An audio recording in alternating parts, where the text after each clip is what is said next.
Wow, they managed to get like a legit song that sounds pretty good. Yeah. Like surprisingly bops.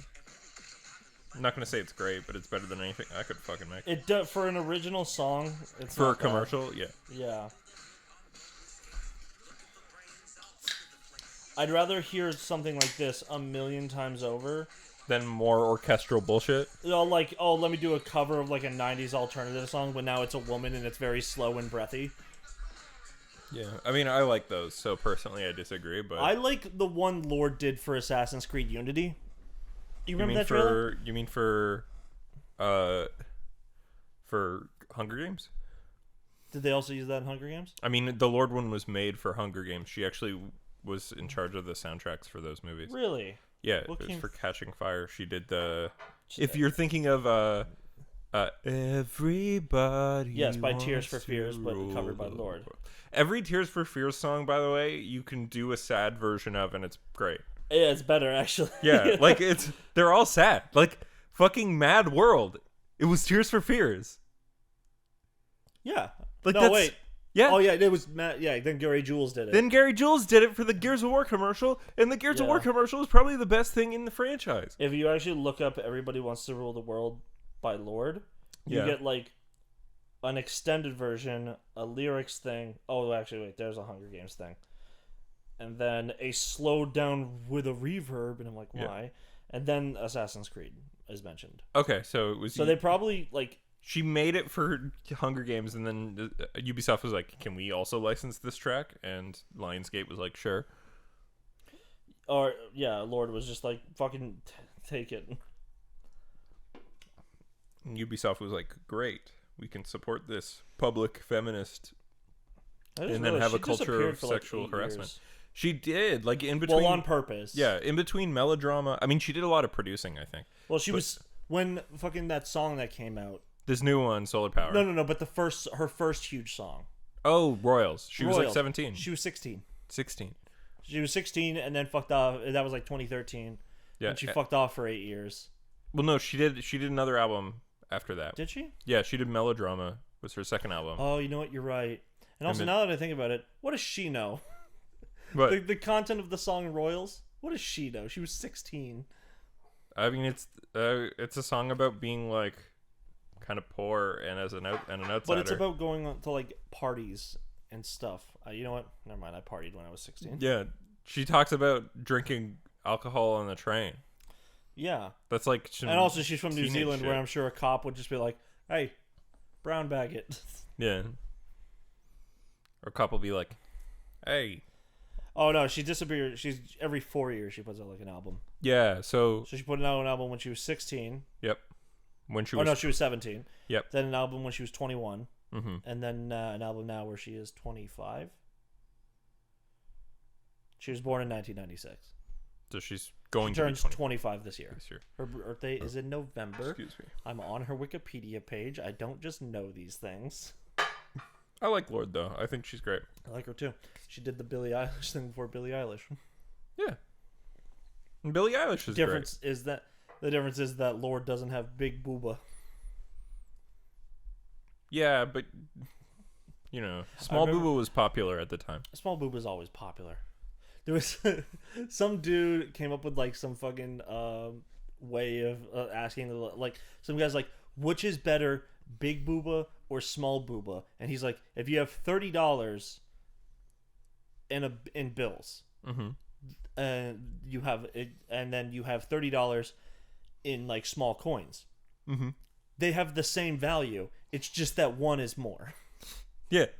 And no one understood what... like, everyone, like, yeah, you know what? You are. They do have the same value.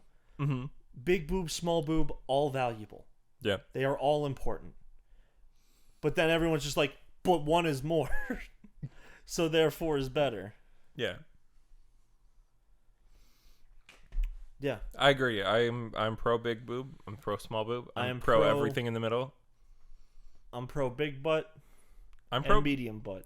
I'm pro butts. I'm pro nice butt. I'm pro nice butt. It's honestly, to me, more about the curve than the size. Yes, absolutely. I see girls on TikTok going like, me from the front, flat as a board, me from the side, and I'm like, awooga. I feel like TikTok is finally correcting the algorithm a bit for me. Yeah. Because now every single time I see a hot girl on TikTok, yeah, and I go check the profile, she's usually over 18. What? You were having that problem before? I was having a big problem where every single time I'd come across, like, a lot of times I'd come across a hot chick, and in her bio it'd be like 17 or 17. It's like, cool, I don't like this. I'm a criminal. You're making me feel like a criminal. That's funny. And then I even saw, like, an actual child porn on there. Because, like, you know, out of control. Nasty. This is my early days of TikTok, though, so no one better be like, oh, your algorithm determined you wanted to see that. Yeah. It was when I had just started using the app.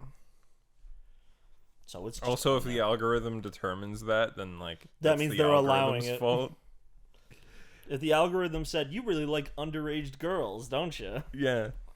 You like fucking children, don't you? Here's porn of them. Yeah. I don't know. You sick fuck.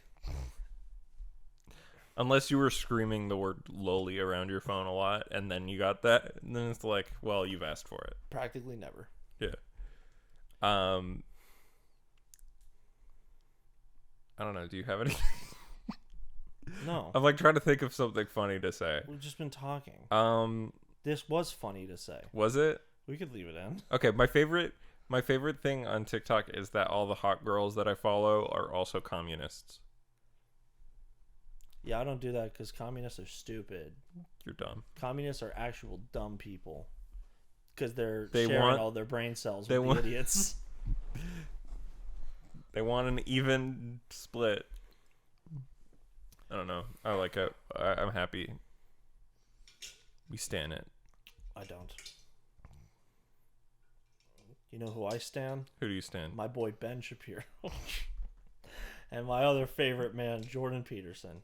And you know what? Let's throw in Steven Crowder, the best debater in all the land. Dude, I love Steven Crowder. His stand-up's so good.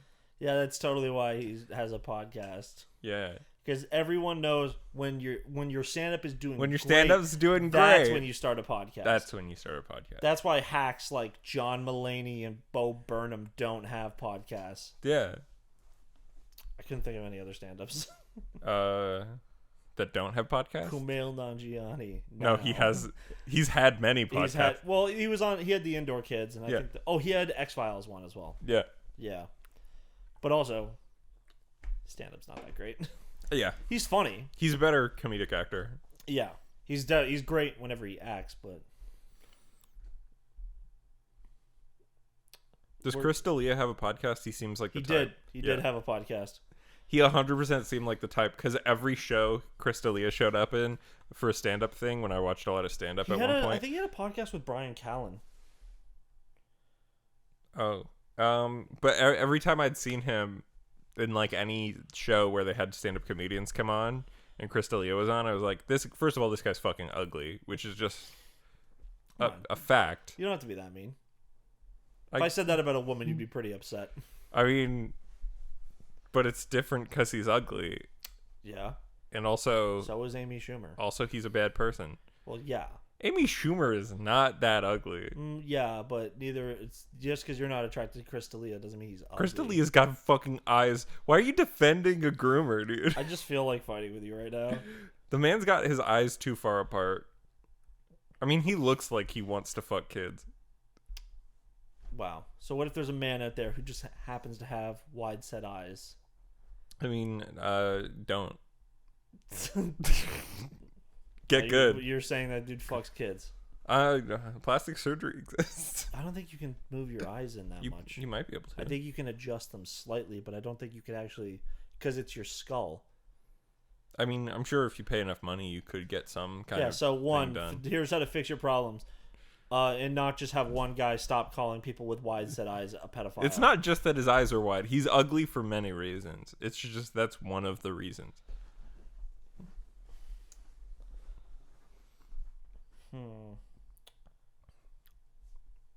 Well, Brian Callen was also a bad person. Okay, great. That podcast sucked, and our podcast is so much better. You don't know. I'm not 54 yet. I could do something bad. Yeah, but you haven't yet, and so that's okay. It's always weird when you see these white guys who are like born outside of the United States. Is that weird? I think. Well, no. I mean, sorry. Because England exists. Yeah. All of Europe exists. Yeah. Just no, Europe. This dude. It's this dude. Oh, he looks white, but he was born in Manila in the Philippines. I mean, he could still be white. His parents could have just been white people living in the Philippines. It could also just be like the Louis C.K. thing. Another bad person. Another terrible person. Who, for some reason, still gets to have a career, despite the fact that we all have agreed that he's a bad person. Yeah. You know who else is a bad person and still gets to have their career? Who? Amber Heard. I disagree. Why? I think, and this is just me as somebody who has looked at this and has recently read a lot about domestic abuse and... Sorry, this is the Media Hole podcast. Yeah, I was about to do that. This is a weekly podcast in which we talk about news and movies and television shows and comic books and video games and all that shit. Okay, here's my pitch for why I think Amber Heard is the victim in that relationship easily. You're wrong. I'm not wrong. Go for it. It has not been proven at all. Johnny Depp claims that he was scared to be in that relationship. Right? Now, here's the problem. Johnny Depp is older, more connected, and wealthier than Amber Heard. He had all of the resources to be able to leave whenever he wanted, and he has the resources to blacklist her. But she does not have the resource to blacklist him. He's also famously an alcoholic and famously been abusive in prior relationships. Amber Heard, on the other hand, might have done some fucked up shit when she was in an abusive relationship, which is common for victims of abusive relationships. And her wanting to get back at Johnny Depp is totally reasonable. And I don't have to think she's a great person to be like, yeah, she's probably, if you take a look at this like logically and go over it and be like, what makes the most fucking sense here based on like the past and the way abusers work, is that Johnny Depp is trying to get away with it by saying he's the victim. But the first video that we saw was him abusing her. Like, I'm not saying she didn't slap him back at times or whatever the fuck, because that's common. In fact, one of the things O.J. Simpson said was that about his wife that he then murdered because he was domestically abusing her for 18 years. Yeah. Yeah. Was that she slapped him a bunch. I just remembered this fucking thing from Oh Hello. Okay. You ever know how John Mulaney uses that in his stand-up? Oh, yeah. He, talks about O.J. Simpson a lot. Yeah. And he even had, a thing where he saw, on, The Meltdown, where he did the joke, and he explained it to a 14-year-old girl. Yeah. In the fucking, Oh Hello, they do this thing where they, go through the decades. Yeah. And John Mulaney's is the 1990s. O.J. Simpson ends his 45-year-long no-killing streak. And then he goes O.J. Simpson killed those people so hard that they stopped making the Ford Bronco. Yeah. Imagine killing someone so hard that they stopped making the Toyota Camry. Yeah. They actually just brought back the Bronco. They did, yes, because it's been 25 years. Yeah, 25. This is the 25th anniversary. Baby. I'm surprised because I guess it was because it was a really low speed chase, so it doesn't make the car look very good. If it was a high-speed chase, they'd be like, fuck yeah! Selling Broncos like fucking crazy. This man escaped the police in a Bronco. Get fucked. But then we still found him because he was O.J. Simpson. Yeah, I mean... the most famous man in the world. I mean, he literally... Not to get into the fact that I've been listening to a podcast... Okay, You're Wrong About did a many, many multi-part series on the O.J. Simpson trial that I've been listening to because I like that podcast a lot. And so, I just know a bunch of shit. He wasn't, trying to get away. He was trying to, get to her grave to fucking shoot himself in the head on top of it. But she was... But then he decided not to. Wasn't... What? Yeah. That doesn't make sense. What? So, wait a second. The car chase in the Bronco happened days later. Yeah. Okay, I always thought it happened... No, he was supposed to turn himself in to be under arrest. Oh. And he went to go to her grave to shoot himself. Man, but then he didn't because wish he did. It doesn't change anything. I still wish he did though, because then what he did in the future would, What did he do after? He got arrested in like 2012 or something. Did he do other shit?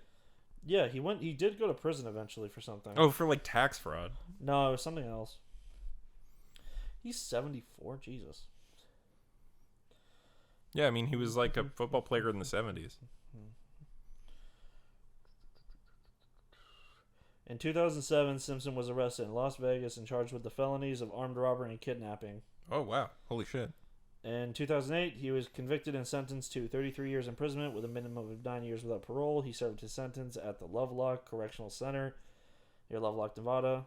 The Simpson was granted parole on July 20th, 2017. He was eligible for release from prison on October 1st, 2017, and was released on that date. Okay. So, the armed robbery and kidnapping is bad. Wouldn't have happened if he just killed himself like a man. But anyway, yeah, I think Amber Heard is grossly misrepresented because more people want to fuck Johnny Depp than want to fuck Amber Heard. I disagree. I think Amber Heard is much hotter. And it's an ongoing court case. There's really no point. Yeah, I'm on the defense squad for her because I'm like, because you want to fuck her. No, I don't give a shit about Amber Heard. I'm just like, Johnny Depp's an asshole, and he's publicly been an asshole for ages. Like, why is this so unbelievable to his fans? You were saying that, but I was like looking through here. He's like, oh shit, I don't see. He's an alcoholic. Because you're an alcoholic doesn't mean you're a bad person. He had to be fed all his lines in the most recent Pirates movie because he showed up so drunk to set every day. Yeah, and you know when they made that most recent Pirate movie? Like in the last 5 years? When he was with Amber Heard. So maybe he was drove getting him to drink. Or maybe worse. Or maybe he was drinking in the relationship and beating her. Or the other way around. She was feeding him drinks. And he was like, "No, stop. Please, I'm actually American, but people think I'm British sometimes. Oh no. My 110-pound wife won't let me not drink. Oh no." Yeah. Yeah. 110-pound women can throw that weight around. I mean, I'd love for one to throw that weight around at me, but... Fuck yeah. I don't know. Yeah. You know what I just realized? I'm looking at the news here. Yeah? It's a dark week. It's been a dark 2 weeks. It's been a shark week. Yeah. Oh, by the way, the reason why we've been off so frequently recently, and the last episode was only an hour long, is, as you can tell, this is going to be the last episode of the show. Me and Ian, our relationship has suffered significantly. Should we just do that every week from now on? Just keep saying this is the last episode. This is the last episode. That'd be so funny. I made that joke last night. Yeah, I know. That's why I was like, I wanted maybe. I was thinking of introing the podcast by doing like an extended bit of that, like just like see how long we could go without breaking. Yeah, but clearly we didn't. Anyway, Skate 4 exists. Yeah, obviously. It's cool, great. I really hope that it feels more like Skate 2 and not Skate 3, because the best part about skateboarding games, like, is the counterculture aspect of it. Yeah, like the best Tony Hawk games is Underground, Underground 2, and American Wasteland. Which feel the most like fucking. Underground 2 is like corporate. I feel like corporate. Underground 2 is very much like, it's weird because it's like it's a Jackass game. It's Jackass. And I personally don't care about Jackass at all. That's fine. Yeah, I'm just saying. See the teaser for Jackass Forever? I know you just said I know of it. I've seen that it exists. It looks actually kind of fun. Does it? Yeah. But like they also got new talent coming in, so who knows? Maybe there could be a Jackass 5, but with none of the original. Or fucking Johnny Knoxville could just show up as like a Jeff Tremaine role, who he was one of the producers. Who helped get Jackass on the air? Like, they're like the same age though, so it's. I feel like Steve-O is kind of more that role. I think Steve-O and Johnny Knoxville could definitely do it. I just think Steve-O's funnier. Steve-O's funnier for sure, but Knoxville has like when he actually talks and like at length, he's a very interesting guy. Like he did like a thing with GQ like a couple months ago. Oh yeah, and I read the whole thing. It was pretty interesting. I feel bad about the whole thing with like Bam or whatever, where but like it's all like self-inflicted. I don't feel bad necessarily for Bam because I'm like I feel bad that this friendship had to like have all these like corporate and legal shit in the middle of it because Bam was like he had like a contract like he was a partial owner of like Jackass and all that. Yeah. So like they had to do like legal stuff to kick him out. And when you had to bring like lawyers involved, it really feels like we're not friends anymore and we don't care about you. Right, but the thing that he violated was they were like, "Hey, you're an alcoholic and a drug addict. Yeah, you need to stop doing these things. We're going to consistently test you while you're on set, and if you don't pass these tests, then you're fired." And I think I know why for sure. This is conjecture, but they think that he's going to die like the other guy. No, well, because that wasn't on a Jackass stunt. The way they do insurance. Oh, not on this.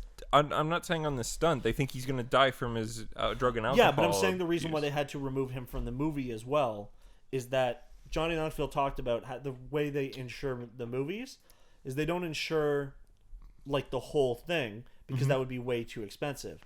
They insure it like one thing at a time, and then they'll decide to do them whether or not like the insurance is too high. Well, this was in the earlier days when they had like a set budget. Yeah. So the insurance companies, I don't know how it works in the movies, but they definitely look at who's involved in it and everything. Yeah. And if you have this fucking drug addict and like alcoholic who's like more at risk of hurting himself, then it's gonna be higher. Yeah. Like your insurance is gonna be higher. So they just like they probably had a deal with the insurance companies and shit that's like, we will insure these stunts that Bam is involved in as long as he passes like a blood alcohol and drug test. And he probably failed like 3 times or something. And they were like, well, it wasn't the according to like what I read about it was that it was the rest of the boys who were like legit worried about him dying like Ryan Dunn. Yeah. From his bullshit, and they were kind of using it as an excuse to try to get him to get sober. And then he failed, and they were like, well, we're gonna... It could be like that as well. Yeah. There could be multiple layers to this. It's possible. Yeah. Yeah. But yeah, so Skate 4. Really wanted to feel like an actual story thing. I wanted to feel like a 90s fucking coming-of-age skateboarding movie. I want it to feel like Grind. Like a movie no one knows. I don't know if it'll be like that. I think it's going to be more... Lords of Dogtown. Hell yeah. That's a movie I know. You never saw Grind? I never saw either movie. Okay. Grind is like... It's actually kind of funny. Yeah. It's these kids taking like their mom's van and driving across... It's actually the plot of Underground 1. Oh. Except the dickhead is not Eric Sparrow, it's Bam Margera. Oh. Yeah. And I think Bam was like an executive producer on the movie and all that. But it's like a bunch of like unknown actors.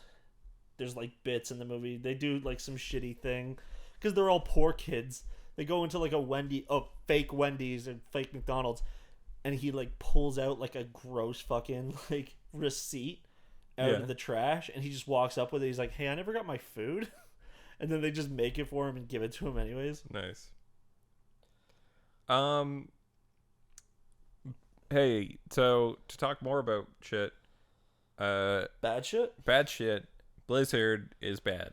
Yeah. You know who else is bad actually? Who? Like the same day the Blizzard lawsuit came out, there was more allegations at Ubisoft. But everyone was just like, Blizzard's bigger. I mean... We gotta talk about this one. I mean, is it surprising that Ubisoft is fucked and bullshit and that they haven't changed their ways at all? Yeah, it's not a big surprise. Yeah. The Blizzard thing's really fucked up. We're not gonna go through all of it because it's like already a bummer up for some reason. Yeah. But yeah, it's very... highlights. 1, the Cubicle Crawl. Yeah. What the fuck? Yeah. Imagine being a woman and being like for some reason you're out of pants, or your fucking laundry machine was just like the dryer shut off in the middle of it. There was a power outage, and now none of your pants are fucking dry. You got to go to work, and it's like, well, I guess I gotta wear a fucking skirt today. Mm-hmm. The fear of having to think about what to wear is just like gross. Yeah. And then also, you know, dudes who play Call of Duty Warzone or World of Warcraft all day getting promoted above you. Yeah. Because they've been taking credit for your work, and when you say, hey, they've been taking credit for my work, you're jealous. Your boss is just like, yeah, but we like the cut of his jib. Yeah, it's really bullshit. It's really fucking lame to see this shit. It's literally like every negative thing about being a woman in the video game industry, yep. but happening all in one location. Yeah, it's like, it's Riot Games, but at a much larger company. Yeah, and then also there's the Bill Cosby room. The Bill Cosby room was a hotel room, wasn't it? Yeah, it was at BlizzCon. No, not at BlizzCon, because BlizzCon happened near where their offices were. Yeah. At some event, E3 or something, some big video game expo that they would frequent every year. They had a room in like this one specific room they would always go to, and in that room, it was like supposed to be a party room. Yep. And there was a big picture of Bill Cosby. The weird part is it's not associated. It is now associated with Bill Cosby's rapes, because guess what? Rapes and sexual assaults happened in that room. But they had named it that room prior to Bill Cosby's conviction. Okay. But then they did rape people in it? I didn't hear about that. I believe that is the story, is that the bad stuff happened in those rooms. Oh, fuck's sake. Yeah. And then there's the woman at Blizzard who killed herself. Yep. I don't know why that wasn't big news. Literally, when it's it like happened. Yeah. Didn't it happen like 5 years ago or something? Yeah. Come on. Anyways, It's don't play fucked up. Blizzard games. Yeah. Especially the online ones. Well, there was like a whole boycott on Wednesday last week. And there was I actually thought, so there's this one streamer I follow. Yeah. I don't watch him that often because he gets like 30,000 viewers. And in case you don't know, Activision-Blizzard is the full name of the company. Activision-Blizzard. Activision-Blizzard. They own Call of Duty, Yep. World of Warcraft, StarCraft, Heroes of the Storm, Hearthstone, Overwatch. various other things. Overwatch, yes. One streamer I know who he used to do like more video game variety stuff. Well, he would just do multiplayer variety, but now he just became a Hearthstone streamer. And he was going to do a big pack unopening because they had a new event. He canceled it because he's like, great. I'm not supporting giving them support right now. Yeah. Because one of the things was that he was going to buy one of his viewers like the same amount of packs he opened. So on Tuesday night, when I had just gotten home from my trip, I'm like sitting around just like playing games. I'm like, I'm bored. What's up on Twitch? And for some, I was in this one streamer named Tim the Tat Man. Yeah, he's like big streamer now, 30,000 like viewers and shit per stream. He was playing Apex Legends, and I'm like, that's weird.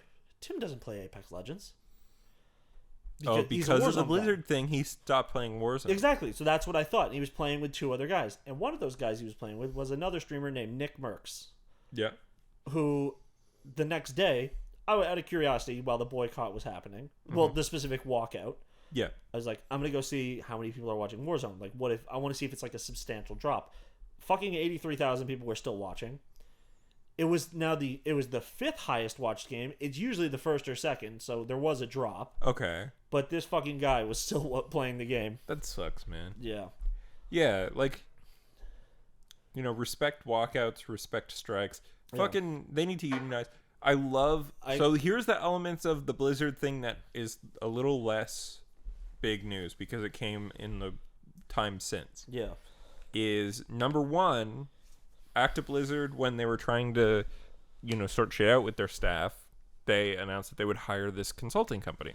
Oh yeah, it's a union busting firm. And it's a union busting firm. It's like, it is a consulting company, but it's a union busting firm that Amazon has used multiple times.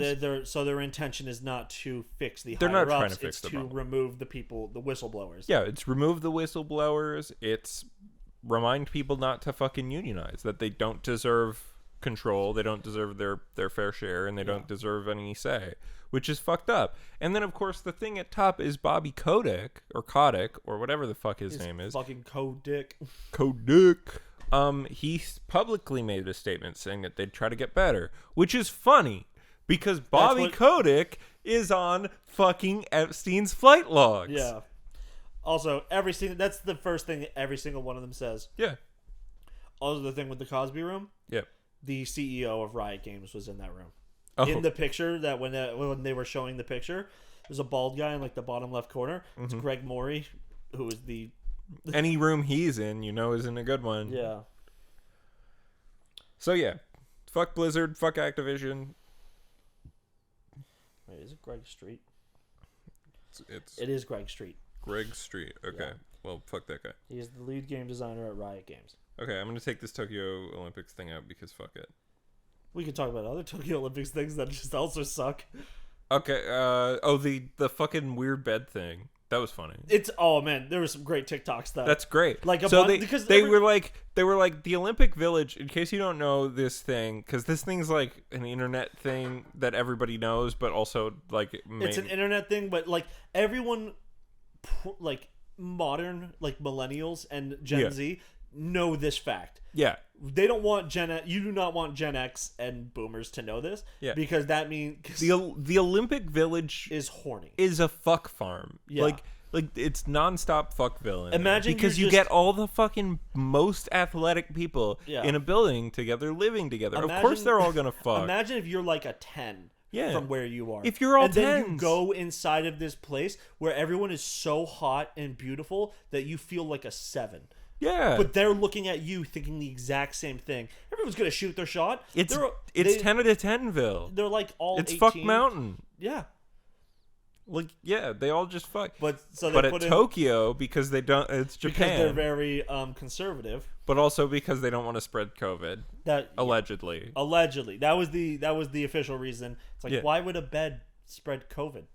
Because we don't want them to fuck and spread COVID. You can spread COVID via fucking. Yeah, but they were still trying to not say that. I mean, they're gonna make out.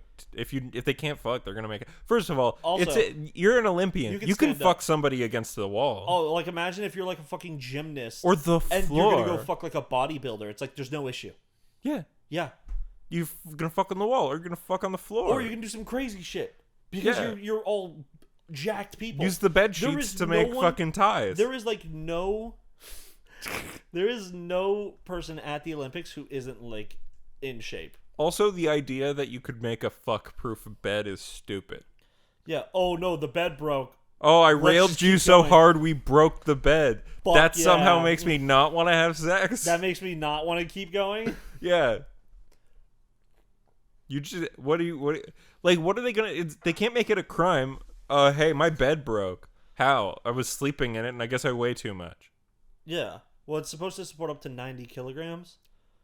I was sleeping in it and it fucking broke. I don't know. It's your bed, bitch. Yeah, it's actually fucking cardboard. You made the bed, bitch. I just sleep in it. It was a little hot in my room and I sweated a little bit. It's cardboard. I rolled around. I couldn't sleep. It's made of cardboard. I was doing a little fucking like workout. I was jacking off. I was doing which isn't illegal against COVID. I was jacking off, but the way I jack off is I just leave my hand in one spot and thrust upwards. Yeah. So it's just like... We've all tried to do it. Definitely not upwards. Low-grade fleshlight. Why get a fleshlight? I have a hand. Yeah. Just rail your hand, dude. Yeah. I just put it in different shapes for different... You just wear different gloves. Yeah. This glove's got all these fucking bumps on it.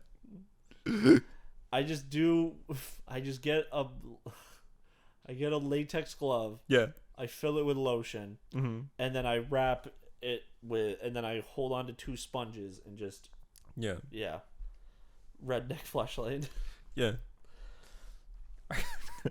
I bought a paper bag full of ham and put it in the microwave. Oh, that's the worst one.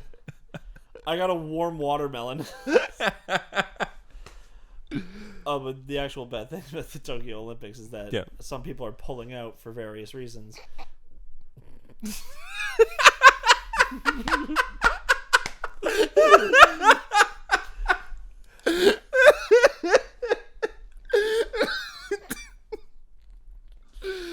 Oh, we're children. But most famously right now is Simone Biles. Simone Biles. Biles. I didn't want to say it like that because that sounds rude. To be like, oh, Bile, that's your name. Because her ADHD meds. Oh, she couldn't get them. ADD. Which is the thing? I'm not sure. I knew she dropped out for mental health reasons, but I didn't know why. It was because she said mental health reasons, but people have like kind of looked into it. She is confirmed to be on this ADD medication. Okay.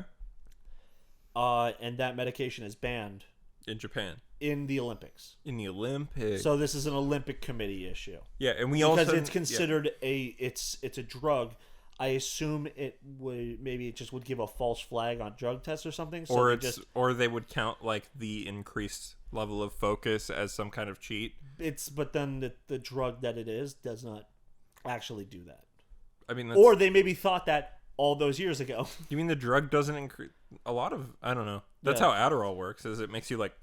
Yeah, but that's not how all ADD medication works. I guess. Yeah, and then also I saw something. I didn't look into it. I wish I did. Where they were intentionally scoring one of the athletes lower because they were just that much better than the rest of their peers.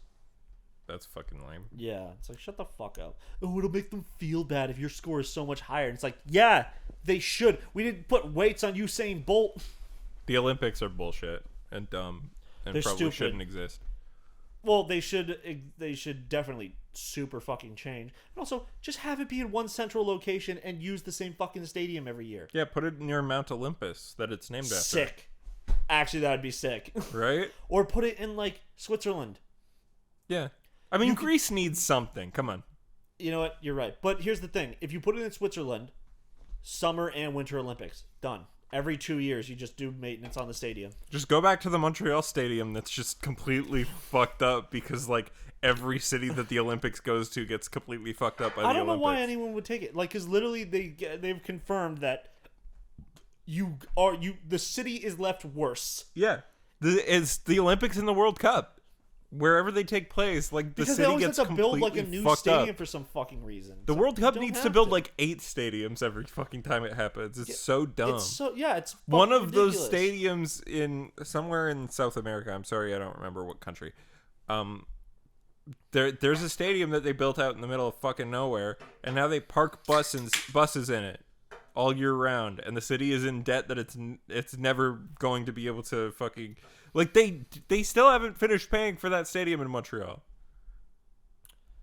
What was the other dumb thing?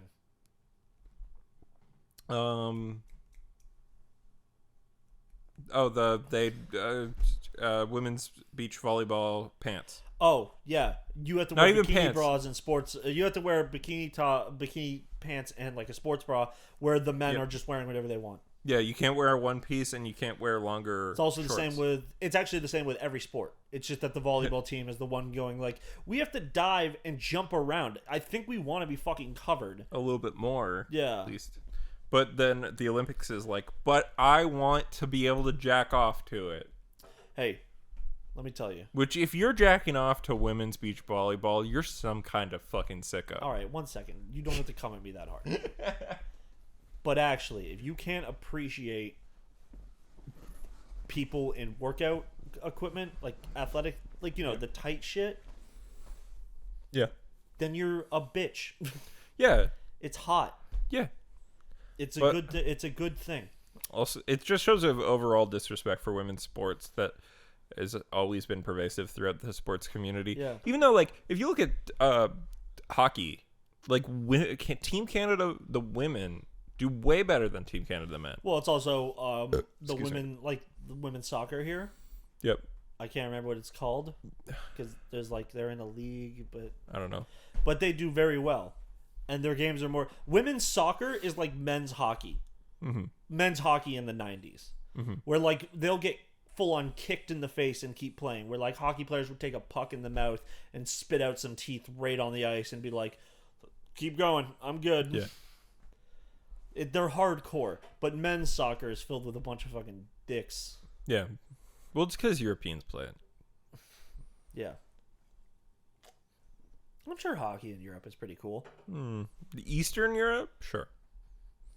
You think a fucking English posh, ooh, I don't think the English actually play hockey. I'm going to skate over here. I really don't think the English play hockey. Yeah. I think they're too obsessed with soccer. But I'm able to make fun of it. Switzerland. Wait, would you say like Switzerland, Norway? Yeah, it was like Eastern European countries. Are those Eastern European? Yeah, those are the Nordic countries, but I meant more Russia because Russia's great at hockey. Oh yeah, Russia also gives us some pretty good hockey players. Yeah.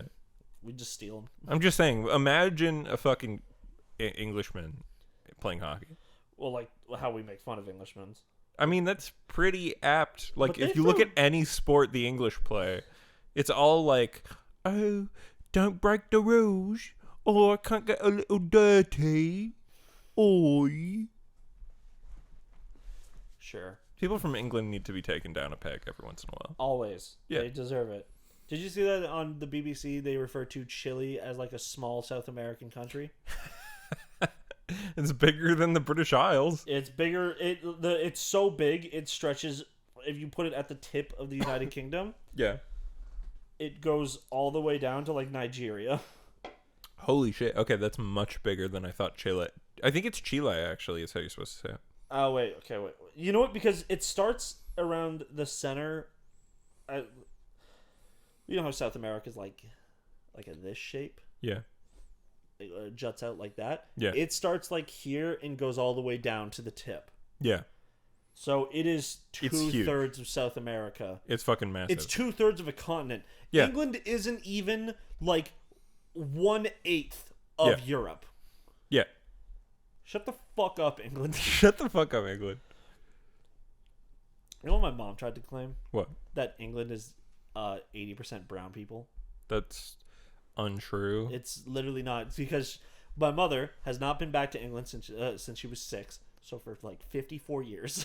Okay. So what she remembers of England, actually no, she went back when she was like 10 or something. But Okay. what she remembers is that there was a bunch of curry shops and she saw a lot of brown people everywhere. I would say in England they probably had the same amount of brown people as we do here. I would say you could probably make an argument that there's more Indian people because of Colonization. colonialism. But yeah, like I don't know. I'm sure they make a large percent of England's working class. That's factually true. Ireland is by itself, right?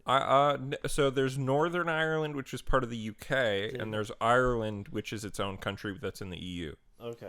And Northern Ireland is like the tip of the island Yeah. that is Ireland. But there should only be one Ireland. Yeah, it's so stupid. There should also be Come out, you black and tans, come on and fight me like a man. a Scotland.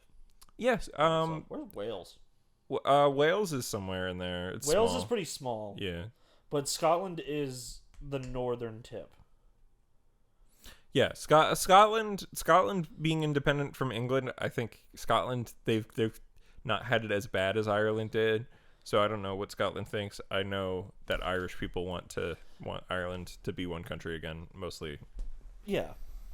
But it's like with Scotland, it's like they've once the Irish the Irish got their a big portion of their land back. Scotland got to be what the Irish wound up being in America, which is, oh, if we team up with these people, we can get them to hate the even more minorities and be the police against them. So the Irish are black, the Yeah. Scottish are the Irish. Irish who became cops. Yeah, Okay, that makes sense. that's the simple version.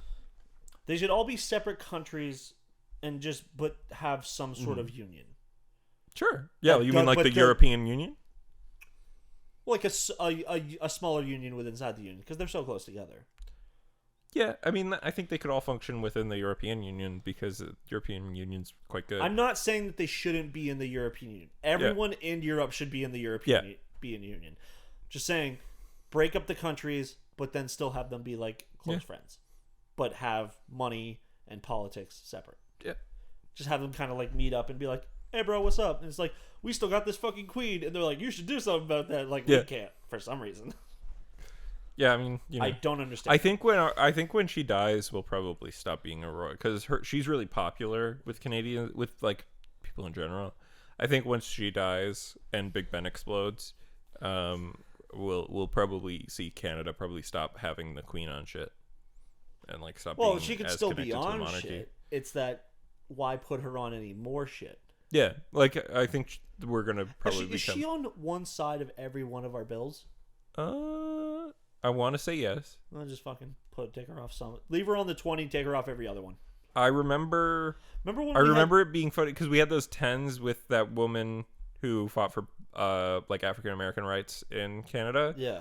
And I remember reading the article because I was like, I figured it'd be like, say, it was the first woman to be on a Canadian money.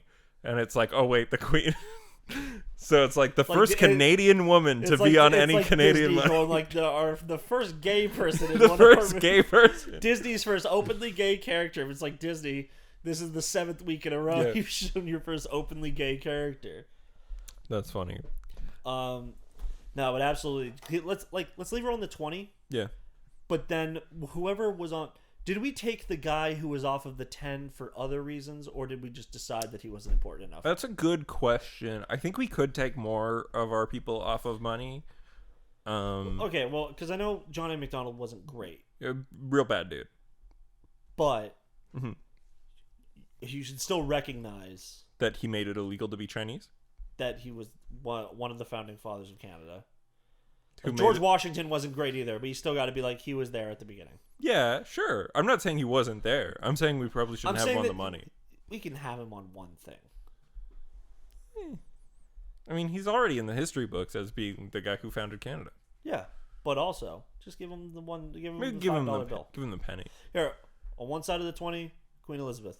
On the other, you give him the penny. Fuck you. The other side, John A. McDonald. That's it. I don't know. As somebody loosely related to John A. McDonald. Shut the fuck up. You're not. And yesterday you were just talking about how we're all 20th cousins. We are all 20th cousins. That's true. Hey, in the comments, do your hypothetical, but to everyone. How related would you have to be to your significant other to break up with them? Like 20. We're all 20th cousins. Shut me out of this question, but even though I am desperately single, third cousins, no. Beyond that, fourth cousin, you're fine with? I would probably be fine with it. Because I have second cousins. Yeah. That are from my uncle's previous marriage. Okay. It is weird, but technically, there is no incest shit about it. Especially since I met them when I was like 20. Oh, because the weird part is that they are significantly younger than me. Yeah, no, I'm saying, so they're just related to you by marriage. Yeah, I'm talking biologically. But what I'm saying is what I'm trying to say is biologically, by the time they are fourth cousins, it does not matter. Yeah, it doesn't matter. Yeah, yeah. And the bit with this is not like the thing that I wanted to reiterate it for my friends who were couples who decided to not engage with the question. Was you've already fucked. Yeah. You've already done the gross thing. And also, like, Chris has been with... don't have kids. Chris has been with Emma for, like, what, 2 years? Yeah. And George and Emily have been together for, like, I think almost 10 years. 85 years. 85 years. Yeah. So it's like, you guys have been fucking... For ages. 2 to 10 years. Yeah. Are you really going to call it quits if you found out you were... Yeah, they were like, oh, I don't know. I'm like, bro... if you found out you were fucking if you found out you were siblings, just don't have kids. Like, it'd be gross, but like you already fucked. It's not for George and Emily. It's not possible because it would be their actual like ancestry is very far away. Chris and Emma, however, both their families are from Quebec. Yeah, I mean, I'm sure they are probably pretty closely related. They might be 10th cousins. Like, yeah, it's not unreasonable. We just stopped tracking after 2 or 3. Yeah, because who cares? Yeah. Even 3, it's like, you really doing this shit? You share a great-great-grandma. Or whatever. Whatever. Yeah. Yeah, so, I'm just saying, I think most people would probably keep fucking and just choose not to have kids or they get would just married. probably never think about it again. Yeah. They'd be like, wow, we just found out this information. You want to get so blackout drunk right now that it sounds like something we just... thought happened but didn't. Yeah. Or like you tacitly know it and just don't have kids. Yeah. Because you're not hurting anybody. You already fucked. You already did the gross thing. I think there is actually a genetic math thing about how far out you have to be. Yeah. And I think it's third past. It's something like that. Yeah. Second cousins can get married in some states. First, you can marry your fucking cousin in Japan. Yeah. Yeah. So, Rudy Giuliani's first wife was his cousin. Abraham Lincoln's wife was his cousin. Mary Todd? Mm-hmm. Mary Todd Lincoln was like his cousin or something. Whatever. I don't need to look it up. It doesn't matter. Who cares? I was pretty sure he moved to a different town and met her. but I don't know. Anyway, the Olympics is dumb. So David Ayer keeps saying that the released Suicide Squad, not the new one, which isn't by him, but the first one from 2016, isn't his cut, which does make sense. But also, he very publicly stated that there would be no director's cut because the theatrical version is his cut at the time, which is funny because like you could just not say that in an interview. You could just be like, well, you know, me and the studio decided this is the version that we're going to release in theaters, and you know, I might have slightly different opinion. The producers might have slightly different opinion, but that's just how it is. Like, I'm still proud of the thing I made or whatever, right? You could say that. You don't have to fucking lie and then say complete opposite. Yeah. Whatever, I don't fucking care. I think, well, what has David Ayer done since that movie? Like since Bright. Bright? Didn't also people not like that? Yeah, that movie sucks ass. And that's 100% his cut because it's a Netflix movie. Yeah. But he also did, like, End of Watch and Fury and, like, other movies that people say are good. You know, so I'm not going to be like, David Ayer is a fucking talentless hack. But I'm also like, I don't care. I don't need to see. Also, he was one of the writers on The Fast and the Furious. Yeah. He was a writer on Training Day. Mm-hmm. And then everything else kind of sucks.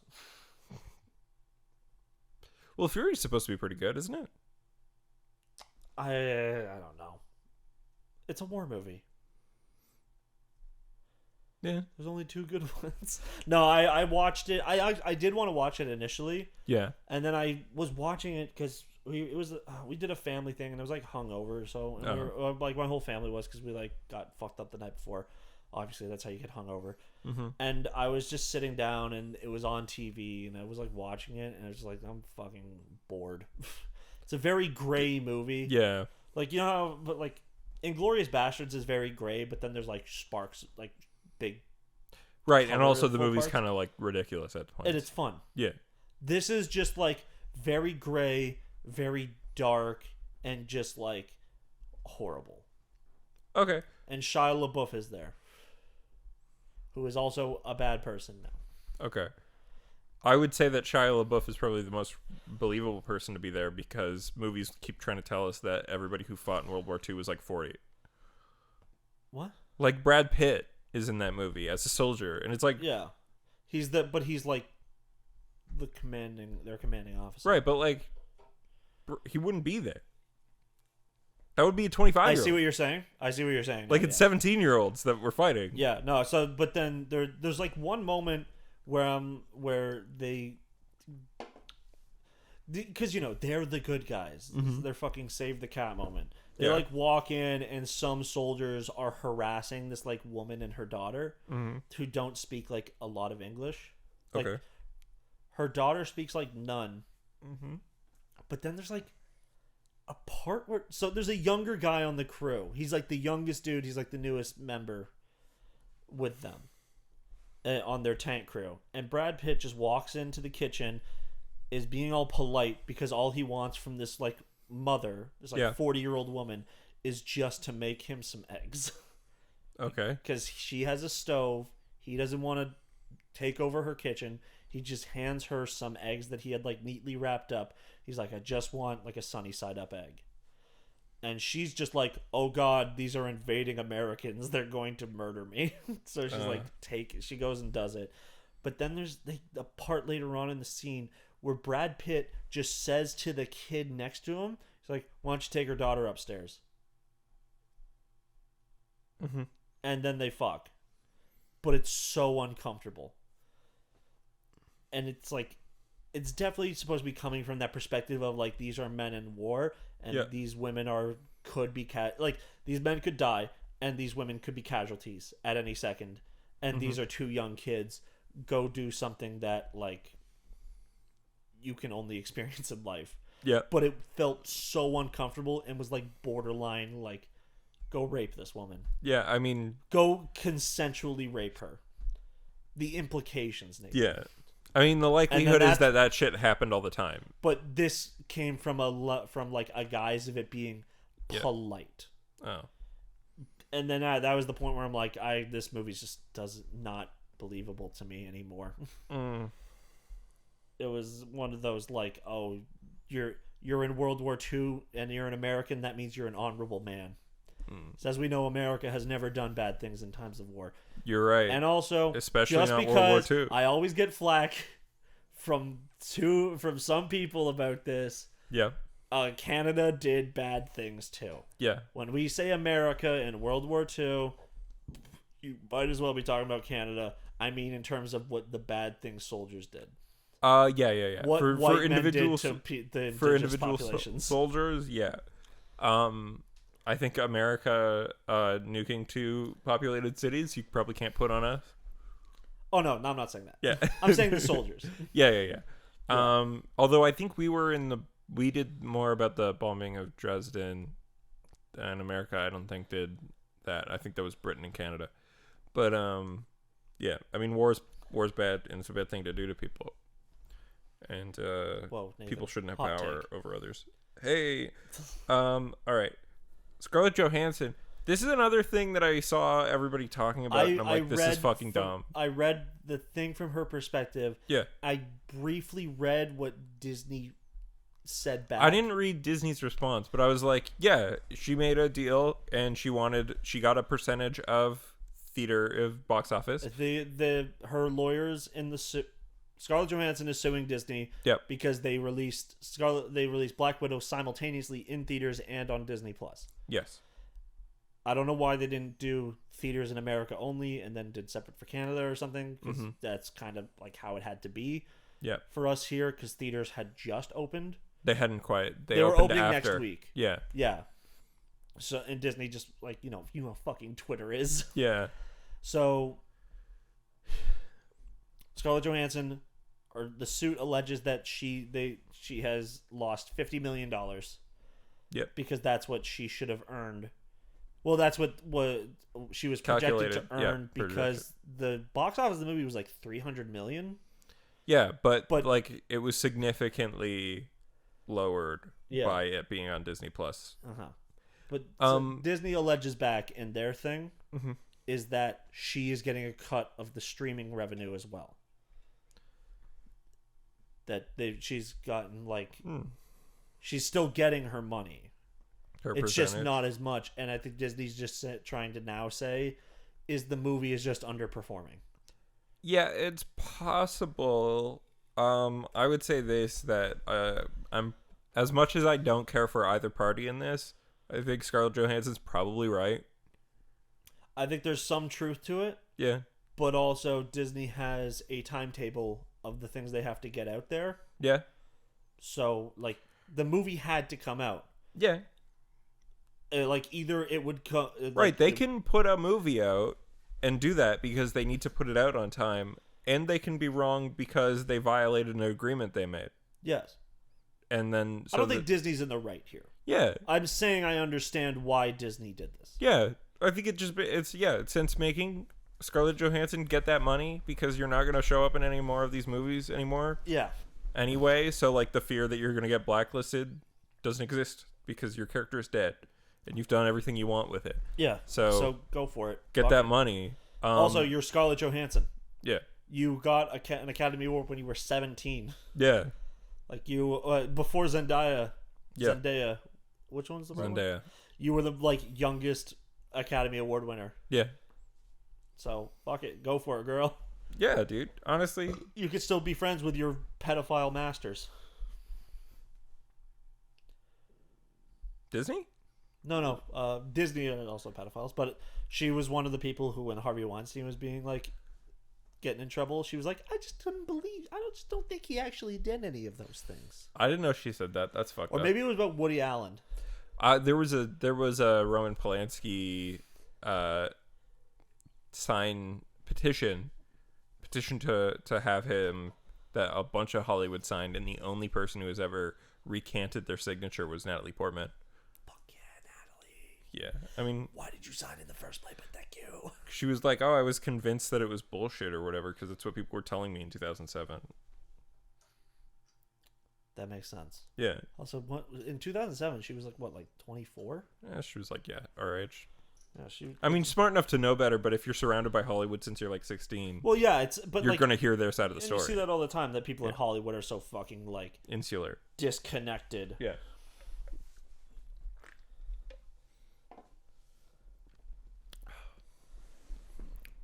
I'm sure other people regret it, but haven't publicly recanted.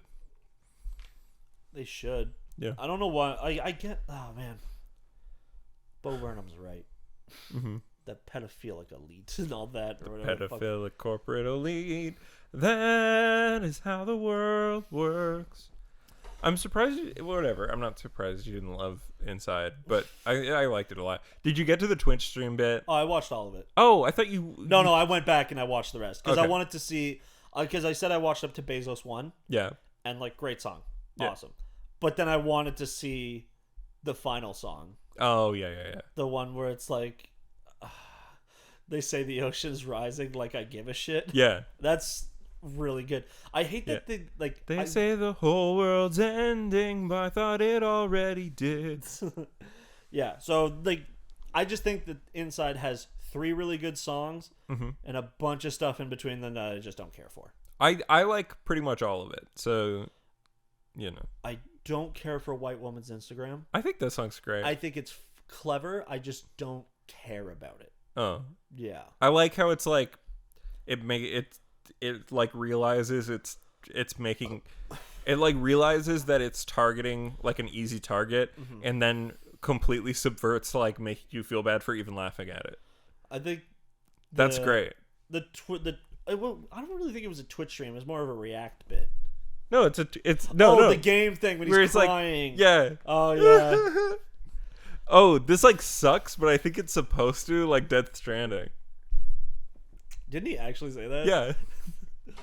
Fuck Death Stranding. I love Death Stranding. I think he probably likes Death Stranding, and that joke is like he probably does against Twitch streamers. Yeah. Well, is the room small or is he just big? I like the React one as well. That one's great. It's like, and here is me explaining the fucking video. Yeah, and then it goes like 3 deep, and I'm like, he's gonna call it soon.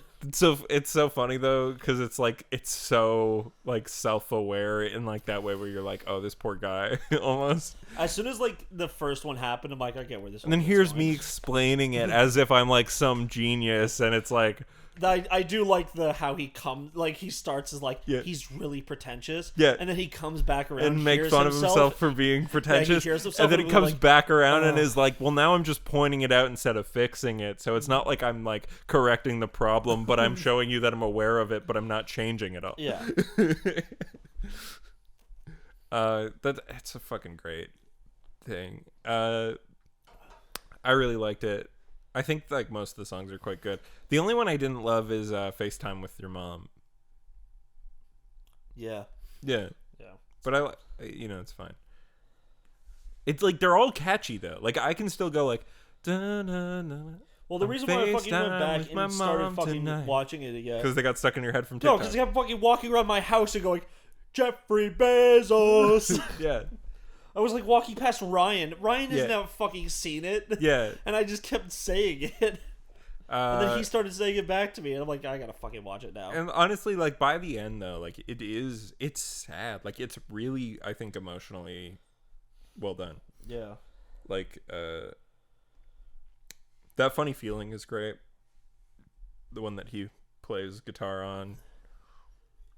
Problematic's great. Yeah, sure, maybe. I don't know. I can't remember now. Problematic. He's a problem. When I was 17 and Halloween, I dressed up as Aladdin. He's a problem. I did not paint my face, but it seems like it's really weird in hindsight. Natalie Portman was 26 in 2007. Yeah, so yeah. Fuck, now I want to watch Inside again. Well, look who's inside again. Moving down the list, what's our last thing? Oh, the Annapurna, they did a direct type thing. They announced that they're going to do an expansion for Outer Wilds. They got a bunch of games. And so one thing that I was like, you might be into, is they announced there's a game in development that they're doing at the devs who did Falcon Age. which is a skateboarding game. It's like clearly early in development. Like a lot of what we saw was like people over computers that are working on it. That kind of trailer. You know what I mean? And that's a skateboarding game. That's also a story game, but it's clearly like a Tony Hawk type. Like there's like you see grinding and like Tony Hawk type thing, but they're like it's also a story about like being an immigrant to America and being part of counterculture and like trying to find your place. And I'm like, that sounds fucking incredible. Like a Tony Hawk game that'll make me cry sounds brilliant. 10 out of 10. I'll give you all my money. Yeah. You know? I don't even think they have a name for the game yet. Yeah, it didn't have a name. There's like a bunch of them that didn't have a name. They showed off a bunch of gameplay for Stray, which is supposed to come sometime next year. And then I'm gonna get that one on PS5. yeah, and then they Solar Ash, they announced the release date, which I think is October. Yeah. Oh, it's actually, you know what? When I see some of these screens, I'm glad that it's it's Jet Set Radio and skateboarding. Yeah. Yeah. But also, it's about being an immigrant to America. Well, I can't relate now, so I don't care.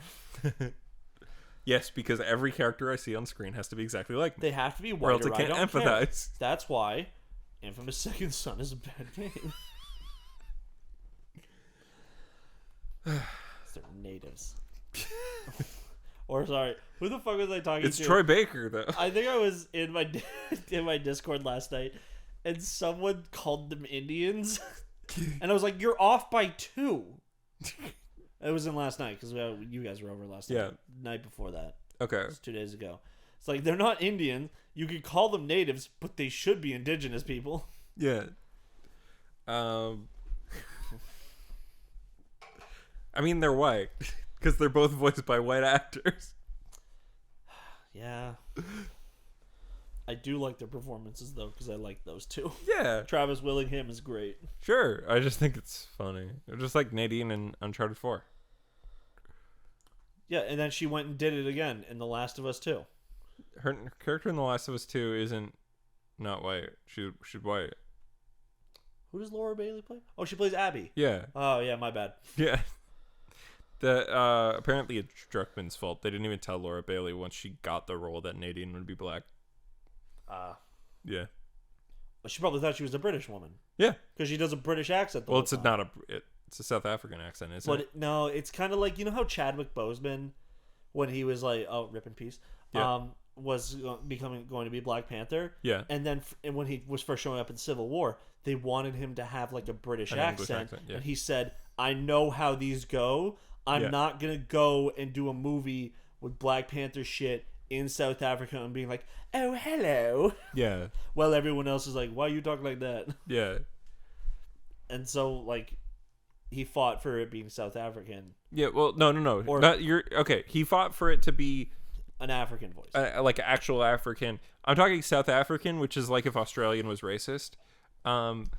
Like the way white, because it's like a white, like, listen to a South African accent. It's like, you know, I'm trying to do it. They say like South Africa, like it's like. Yeah, sure. I don't know. I was just trying to find out where like Nadine Ross is actually supposed to be from. I think she's supposed to be from South Africa. But yeah. Type of hero, redeemed villain. No. I mean, she's a villain. No, she in Lost Legacy she is which takes place before 4. No, it's a sequel. Oh, it is? Yeah. Oh, my bad. Sorry, redeemed villain. Yeah, she's redeemed. Oh, and she's the secondary antagonist. Yeah. Of Uncharted 4. Like, it's all Rafe's fault. Yeah. I want to play Uncharted again. Yeah. I think I'm going to do that because I think, or you know what, maybe I'll get Ryan to play them because I don't think he ever did. Ooh. Yeah. Well, they're good games. They're great. Yeah. Especially since, like, they have Piss Baby Easy modes. We love Piss Baby Easy mode. Yeah. But yeah, I mean, you know, I love Annapurna. They're great. Their shit's great. The first thing, so I just scrolled a little bit down. Yeah. More down on the Nadine Ross thing. And in like the second paragraph, it's like, she is voiced and portrayed by Laura Bailey, who portrayed Rain in the Blood Rain series. I would not give that as Laura Bailey's first credit. Yeah, it depends on who you are, I guess. Well, then it says Jaina Proudmoore in the World of Warcraft series. Sure. Chun-Li in the Street Fighter series. I mean, not that frequent. I think like one. I think because also Street Fighter has that thing where it'll play the voices you hear will be from like the local dialect they're supposed to be from. Yeah. So I've never heard Laura Bailey as Chun-Li. And then also Fetch from Infamous Second Son and First Light. I think those are all weird choices. Yeah. Supergirl in Injustice 2. Again, like Fiona in Tales from the Borderlands. When I think... I mean, Fiona... Maka Alburn and Soul Eater. Yeah, like, these are all weird things. I think the thing I would say that she's... Like, when I think of Laura Bailey, personally, I'm like, yo, Catherine from Catherine. So that's a good one. That one's not even here. Yeah. There's got Toru Honda from Fruits Basket. Okay. I don't even know if that's... Probably the old one. Yeah, so maybe she's not even Toru Honda anymore, because I think that's the main character. So that sounds like a boy's name. Oh, you know where I would know Laura Bailey from? I think she does the voice of Trunks, like Kid Trunks. Yeah, she was. She was Kid Trunks, yeah. So that's where I would actually think about it first. Or like whoever she is in Fullmetal Alchemist, right? Isn't she Lust or something? No. Oh, yeah, she is Lust. Because that's the weird thing. Laura Bailey's married to Travis Willingham. Yeah. Travis Willingham plays the character who fucking murders Lust. Yeah. So I just always thought that was a fun thing. She's Naruto's mom. In Boruto's dad? She's Boruto's dad's mom. Serena in Skyrim Dawnguard. Sherry Birkin in Resident Evil The Dark Side Chronicles, but was not asked to be Sherry Birkin again in Resident Evil 6, and instead was Helena Harper. And she's Mary Jane Watson in Marvel Spider-Man. Oh, yeah, that is her. Yeah. She has a lot of credits. Oh, yeah. She's probably, I think she's probably like the biggest voice actor who does anime and we skipped over her best one. I just read what was there. Yeah. I'm just saying we did skip over her best one. What is it? Kaine from Nier. Fuck, yeah, you're right. That is the best one. Yeah. Oh, man. What a good voice actor. She's great. I was always like... I always felt that, like, Liam O'Brien and her feel like they're too good for Nier Replicant. Like, I don't know. There's an element of it where it's like they got a lot more famous. O'Brien's the book, right? Yeah. Yes. Yeah. The Ray Chase is Nier. Yeah. Also, I don't remember young Nier, though. Zach something. Zach, not Aguilar. Zach Baggins. From Ghost Hunters. Thanks. That's what? good. That's great. Thank you for your help, asshole. No. Wait, that's actually taken from Mass Effect, from the thing. What? From Wikipedia. Wikipedia, it also says her first credit is Rain in the Blood Rain franchise. Oh, then there it is. But this one actually has Catherine. It talks about how she played. This is a weird one. Oriana Lawson in Mass Effect 3. Who cares?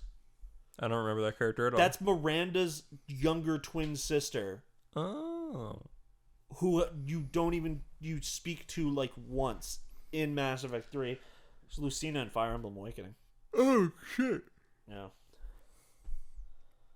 It's Kate Diaz in Gears of War. Mm-hmm. Which also, not a white woman. Yeah. With that name, definitely not. She could be from Spain, not South America. You meet her uncle.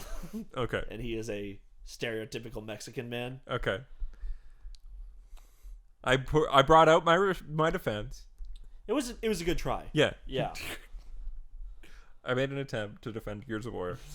I'll never do it again. I mean, I was like, Gears of War 4 is pretty good. Yeah. I thought Gears 4 was not good. Gameplay wise, it was good. Okay. Story wise, it was stupid because it was just like they had a bad justification for why everything's going bad again.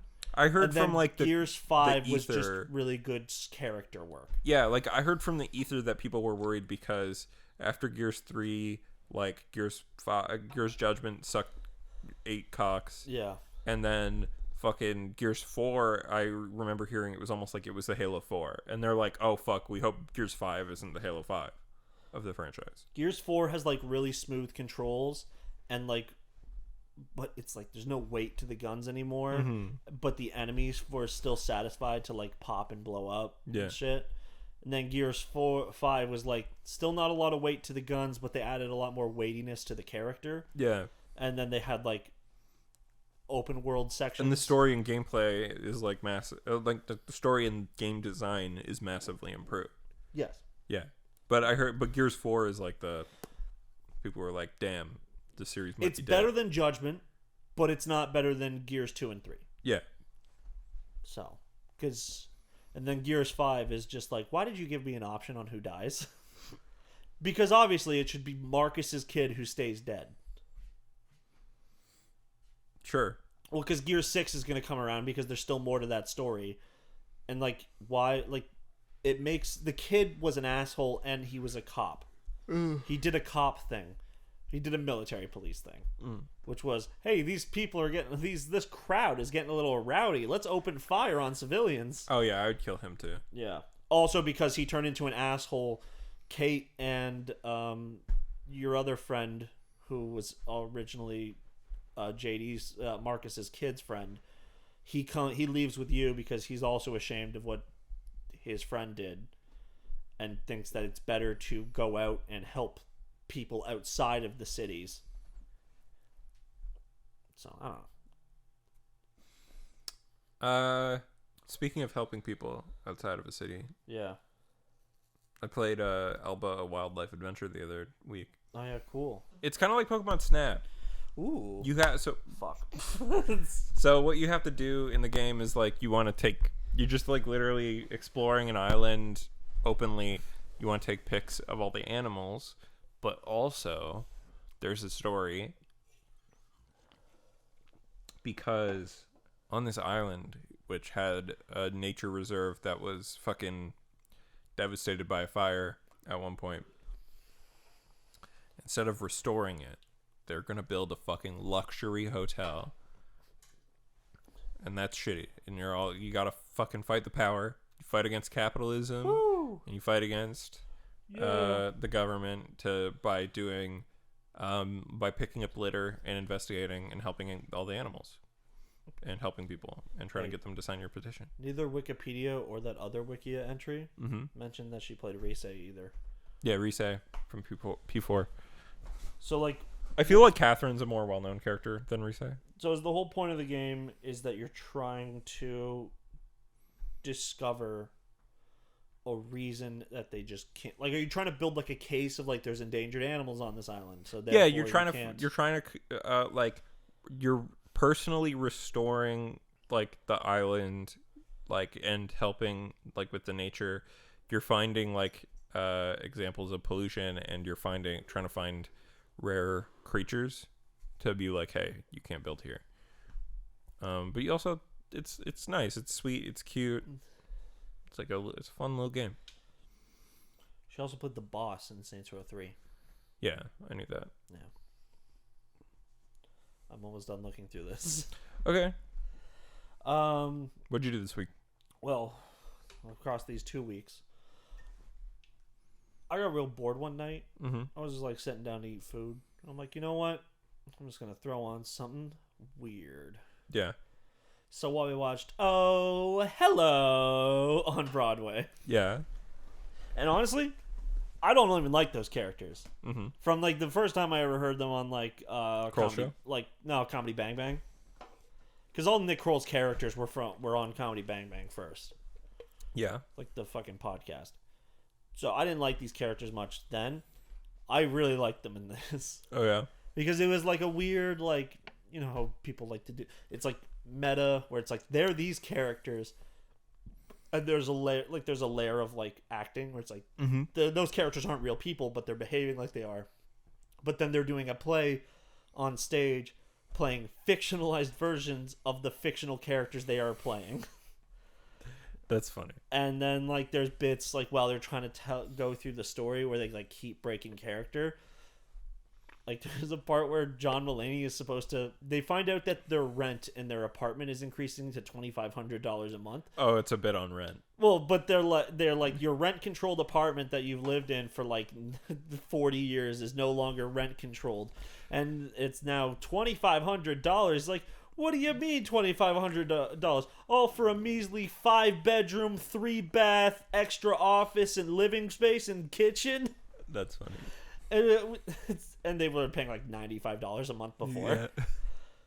Yeah. So he's like John Mulaney's character is supposed to be a writer, and he's like, I sure hope that my publisher has good news and maybe in advance. And he's supposed to get through this whole line, but Nick Kroll just keeps flipping this fucking envelope at him. and he's like, no, wait till I'm done the line. And then he like says, I sure hope, and then the letter comes out again, and he's like, no, wait till I'm finished. And then he goes like, he goes to the whole line, he's like, I sure do hope my publisher sends me a letter that says they're picking up my new series, and that they'll send me a cash advance that will cover our rent. And then Nick Kroll's just standing there like looking like, and he's like, could I have the letter, please? He's like, he just puts his hand out, doesn't say anything. And Nick Kroll just goes and gives him like a low 5. And John Mulaney just goes up to him, like, listen, motherfucker. He's like, are you on my team? Are you on my fucking team? It's just very well done. That's it like funny. Perfectly like simultaneously like breaks the fourth wall but maintains another fourth wall. Mm-hmm. And then so in the middle of it, they have an episode of Oh Hello. Yeah. And they pull a guest up. Randomly from the audience? Or? Oh, they came from the audience, but it's not a random person. It's a plant. It's a plant. And he was a writer. He made his career. His first writing gig was on the Smothers Brothers Comedy Hour. Okay. It's Steve Martin. Oh, shit. So Steve Martin comes up, and they like just have fun with him. Like, they're just telling jokes. And, of course, the end of the joke is that a giant plate comes down with a sandwich that has too much tuna. Because that's the whole bit with the Oh Hello, is that they were these two guys who hosted a show on a local news channel or local broadcast thing. Yeah. Where all they did was they had guests on, and the whole bit was they would bring out a sandwich of too much tuna. It was a tuna sandwich that had way too much fucking tuna on it. And John Mulaney was like filthy the whole time. Like, he was swearing so much. Like, obviously John Mulaney swears, even though he doesn't really have the face for it. Yeah. But God, that man was out of control. He also doesn't have the face for cocaine addiction. Yeah, and that's why people think he's like, oh, my sweet small bean tall man. There's no way he could ever do anything wrong. And then John Mulaney's like, I am leaving my wife because I am struggling with cocaine addiction and alcoholism. No, he came out of rehab and people break up with their partners a lot when they come out of rehab because they want a fresh start. Yeah, and also they got to the point in the pandemic where he's like, I'm doing drugs again, and I started doing drugs when I was with this woman, so therefore I will do drugs again with her. Yeah. And I think it was just one of those. And now he's dating fucking, Olivia Munn? Yeah. Upgrade. Oh, man. No, I don't feel anything. Obviously, like, it sucks to go through a divorce or whatever. But also, like, everybody's like, John Mulaney's bad for divorcing his wife. And it's like, first of all, this is none of your fucking business. People were saying that because people were theorizing, because we didn't hear about his divorce till he was dating someone else. So, but he was already separated. Like, there's a separation before a divorce. My parents were separated for like 5 years before they finalized the divorce. And you know what? Do you know what's also a thing? And my dad gave my mom... If a stranger cheats on their wife, it's none of your fucking business. Yeah, also, it's like the least worst thing you can do in America. Like, it's not... You're not a fucking abusing somebody if you cheat on your wife. Like, you're fucking doing something shitty. Like, you're not... Yeah. You're not the devil. Like, and it's not your fucking business. Yeah. And, like, it's not like John Mulaney has, like, actually builds... He's not like he's a fucking YouTuber who builds, like, parasocial relationships with people. Yeah, exactly. He's a comedian. Yeah. There is a direct difference between John Mulaney, the actor, and John Mulaney, the real-life man. Right. He's not like Ludwig on Twitch, where he's like, I'm your friend. Well, Ludwig's whole bit is that he's not your friend. Okay, so I don't know. I'd actually watch Ludwig. But that was, like, PewDiePie's problem back in the day. and that's why people like do things for him. Yep. But I like. Yeah, there you're was not the Pro friends. Jared thing too. What? Pro Jared. Oh yeah. Took advantage of that. Mm-hmm. Yeah. So, anyways, they are not your friends. But the whole special really funny. There's a bit at the end where they like fake break up. Like it's like the two characters break up, but I'm not sure if this is the weird part is like the breakup feels like it actually happened between the two characters outside the play, but then also feels very scripted to be in the play. Okay. It's just very odd. But then they break up like during a bit where they say Matthew Broderick is behind a door, but they keep pointing to the door and saying Matthew Broderick is right there. That I thought it was a bit. Like, obviously he's not there. Up. But then fucking Nick Kroll's character like goes to sulk off stage and he opens up the door and Matthew Broderick's right behind the fucking door. That's great. But they literally brought him in just to stand behind a door and not do anything. He doesn't come back out. He doesn't show up later. He literally just stands behind the door. That's great. Yeah. And I'm sure he cashed that check and I think Matthew Broderick lives in New York, so they probably just like be like, "Hey, he didn't do it for you. Don't go on." No, I'm not saying he did it for free. Yeah, I'm saying he probably didn't get paid that much. I don't know. Or they did this show multiple times, like multiple nights. So I think just this one they actually recorded was the one that Matthew Broderick was that there. Matthew Broderick actually showed up for. There's also one joke where the set is a bunch of mishmash of bullshit. Yeah. Like there's a stoop, there's like a kitchen, and then there's like a staircase, but they're all from like noticeably different sets. That's and funny. they do a rundown of like where the suit where like each part came from. Yeah. And then they go to the end, like on the far left of the stage left. Yeah. And he's just like, and this is the stoop from the Cosby Show. They were just giving this away. They even paid us to take it off their hands. That's great. Yeah. It's very funny. It's a very good time. Especially like since I don't like those characters, but I really enjoyed this. That's great, Ian. Yeah, I would give it an 8 out of 10. That's amazing. I love that for you. Now let's talk about comic books. Great. Comic books are great. So I've got like a million fucking comics to talk about. You can talk. Don't. Drink. Okay. So I'm not going that far. Yep. Did you enjoy that ass shot? The video watching public? You should. So they give you a lot of French fries. They did. They give me a lot of both things, and you're so cold now. Yeah. I mean, you're welcome to have either thing or none. I don't give a fuck. They fucking changed the labels on James Reddy's. Yeah, I know. I hate it. You told me 2 weeks ago. Yeah, but it sucks still. Okay. So first, I want to talk about like one that was like a longer one that I finished on my phone. So that was Green Arrow: War of the Clans. It's a great Green Arrow comic. War of the Clans? Yeah. Does it start with a K? No, with the C. Boring. All right. So, anyways, no. how was it? That one's great. It's by Jeff Lemire. Love him. He's Canadian. He does great work. It starts off kind of slow because we just let Canadians have a pass at anything. I'm allowed to be like, hey, Canadians, shout out. We like it. On my camping trip, a lot of the people there are like ska and punk kids. Yeah. So we listened to a ton of ska and punk. It's the first time I heard ill Scarlett in like 10 years. That's great. I was like sitting there, I'm like, this is Heaters by Ill Scarlett. Nice. Local Mississauga band. Hell yeah. But Jeff Lemire did a great job with that Green Arrow comic. It starts off kind of shitty because it's like dealing with like shitty topics. Where it was where it was during like New 52, because that's like from that era. Green Arrow did like a really long, I think like 20 or 30 issue run, something like that, in the middle of it after setting it up. So I don't love like some of the setup of it, but once you get into it, it becomes a real page turner, and it's fun, and the art's great. Introduces like the New 52 version of like a bunch of neat characters. Story's cool. Katana shows up. Katana's great. It's super good. it's not the best Green Arrow because my favorite Green Arrow is Green Arrow, Green Lantern from the 70s because that's the one that introduced not introduced, but like really pushed how much of a fucking leftist Oliver Queen is, because that's his whole thing in the comics. Is that's the thing that makes him different from Batman, is that I don't know, he's basically like a fucking communist, even though he's rich. Yeah.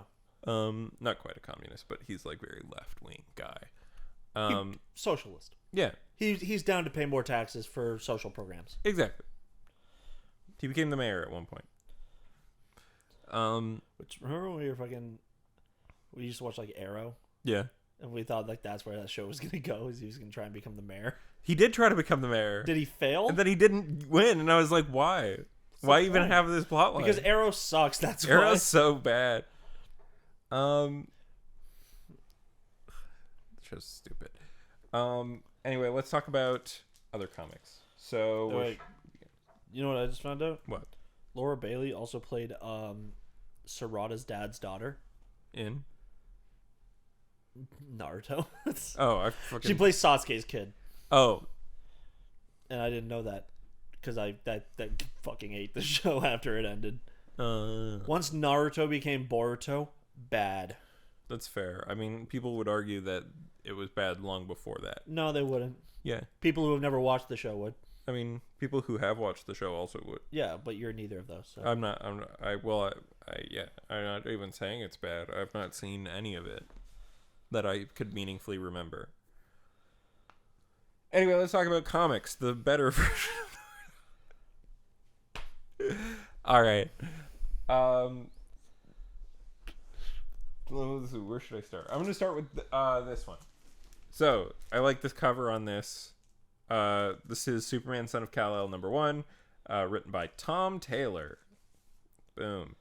I love it. It's got like a classic cover style. Yeah, some good art. Yeah.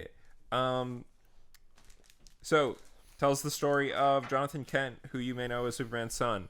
Or his dad. He named his son after his dead dad. That's a nice thing to do. Yeah. Do you think Yeah. Does Superman care enough to give his son like a Kryptonian name? That's a good question. Because would he name call his son Jor-El? That's his biological dad's name, right? Yes. That's a good question. I don't know if he did in any of the earlier comics with. Because in Young Justice, yeah, Connor Kent, Con-El. Yeah, he gets a name. Yes, but that's because he's the clone. Yeah. Of Superman. Yeah. I always thought it was a little dumb. He's half Superman, half Lex Luthor. Yeah, but that he doesn't even get like any, like, he just is a strong man. Well, he can do all the Superman stuff. He just can't fly. Oh, he has eye lasers too? Yeah. Oh, okay. Never mind. It's fine then. Yeah. I think flying is lame. I think flying would be really cool to be able to do it. Yeah, but you need, like, the thing with flying is you would need the rest of the powers for it to really do anything. That's true. Where, like, eye lasers, it's like, I could just have some eye lasers. Yeah. Cyclops had eye lasers. Yeah, but Cyclops has to wear shitty sunglasses all day. He could get them stylized to look nicer. It's just that, because they just have to be, like, that one crystal or something. They're red, yeah. Yeah. Do they just have to be red? Yes. I thought in a comic at one point they had to be like, no. I don't know. It's been many things in different times. I saw this TikTok where it was just like going like, man, James Marsden just can't catch a fucking break. That's true. Because he keeps being put in shit movies, and yeah. he's like in multiple movies he's in, he gets cucked. Yeah. Like X-Men. Yeah. Enchanted. Yeah. Or is that what it's called? Enchanted. Yeah. Yeah, the one where yeah, his princess goes to the real world and falls in love with a normal man, the normal guy. I forget his. I can't remember either because he literally is only in bad movies except for that one. Yeah. I don't know what happens in Sonic the Hedgehog, but he gets cucked in Superman Returns. Yeah, that was the other one they mentioned. Yeah. But does he get the girl in Sonic the Hedgehog? Which is Hop 2. Hop 3, baby. Oh, there is a Hop 2. No, I don't know. There was a Hop 2. Is there? Or, you know what? I think it was supposed to come out and then COVID just stopped it. Good. The only positive. Yeah. No, but Superman, son of Kal-El, is about Jonathan Kent, who is a character who debuted like a few years ago and was really popular. There was like the whole Super Sons thing because he's best friends with Damian. And then for whatever reason, they aged him up quick to make him a Superman age, which people were like, we wanted more Super Sons, which I guess they can't do. But this comic's great. Or not, I'm not going to say it's great. It's fucking issue 1. The story gets set up in this book. Like, nothing truly happens. But it's well done. It's well written. It's interesting. He fights a fire. He hugs a guy. He's like, I'm pissed at the police. All things we enjoy. He sees Damian, and Damian's fighting a bunch of ninjas, and he's just Superman. Like, John is just like floating there, like not helping. And then at one point, a ninja tries to kick past him, and he grabs his leg, and the ninja's like, "Hey, man, that's cheating." You're not supposed so wait, the cover of that one, yeah, is that Jonathan Kent? Yeah. So he actually just looks like his dad. Well, you can see he's like younger. Well, yeah, but it could have just been a younger Superman. Yeah. But also, does this version of Superman then say it does not matter how much human you are, you just are super? At one point, Batman says he could be stronger than his father. So Devil May Cry logic. Could be Devil May Cry logic, potentially. Because it's either Dragon Ball logic or Devil May Cry logic. Yeah. Where Dragon Ball is, I think they have just pretty much said, it's all the same. If you are a Saiyan DNA trumps human DNA, so if you are a if doesn't matter Saiyan, what percent Saiyan you are, you're a Saiyan. Yeah. Yeah. Or there's a like weird eugenics logic, which is just like you get diluted bloodline. I think that's what they were trying to do with Dragon Ball originally, but then they just kept like, because that's why Pan is supposed to be like strong, but weaker than that might just be because she's a woman. Yeah, obviously, because Dragon Ball actually just treats women fucking horribly. Yeah, but this is a great book, or at least it's shaping up to be one that's good. I really like Tom Taylor. Yeah. So do you want to hear? Let's see. Let's jump to a funny one. Blue and Gold. Booster Gold and Blue Beetle finally get to be in the same book. Yay. It's Booster Gold. Booster Gold is. Oh, it's written by Dan Jurgens, by the way. And Booster Gold is trying to be a social media influencer. That's how they're adapting him to the modern day, which is great. And you get to see all these comments about people who are like, this guy's fucking washed up and lame, which is fun. Blue Beetle's here. Booster Gold's here. They're teaming up to save the Justice League. And it's really funny because they're trying to get on the Justice League because they want to be more popular, right? Yeah. And like get money. But at the end, like the Justice League only approaches Blue Beetle, and Blue Beetle rejects them to hang out with his boy, which is great. Again, shaping up to be good. That's only going to be 8 issues. I think it's going to be pretty good. Now we're going to talk about Superman and the Authority, which is by Grant Morrison, and they're great. And Superman Superman and the Authority seems to be an alternate universe story. It's only going to be 4 issues. It tells a story about a Superman who is less well liked by the public. He has kind of gone through time, interestingly. And so like the first thing we see is him hanging out with JFK like a few days before JFK gets killed. And I guess that's probably the start of them disliking him. It might be. I'm not sure. Like, it's like it could be the thing of like if you were hair not fucking off, hitting on Lois Lane, then you could have saved our. He was on the moon helping astronauts. Our favorite president. Yeah, second favorite. Well, my second favorite. Oh fuck, that was another joke in Oh Hello. Yeah. Where he talks about how he's like it was like, when was the moon landing? 1970?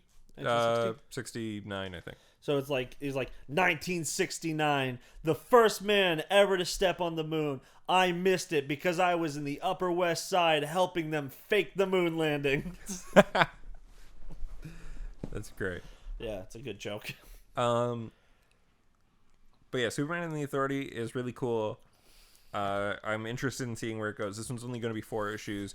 Grant Morrison obviously is a genius, and they make some fantastic stuff.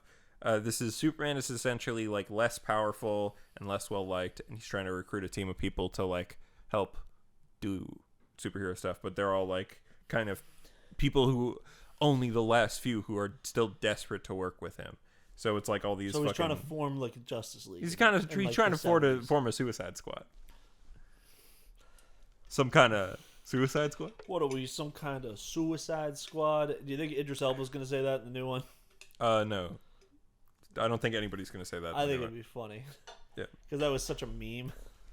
This is Katana. She's got my back. Try not to get killed by her. Her sword steals the souls of its victims. What is this? Some sort of Suicide Squad? I don't know. Anyway, I can't remember. That movie's so bad. We've got Manchester Black. Looks like they're going to grab Apollo, Midnighter, OMAC, but a different take on OMAC. Enchantress, and this robot woman who I don't recognize. She's supposed to be...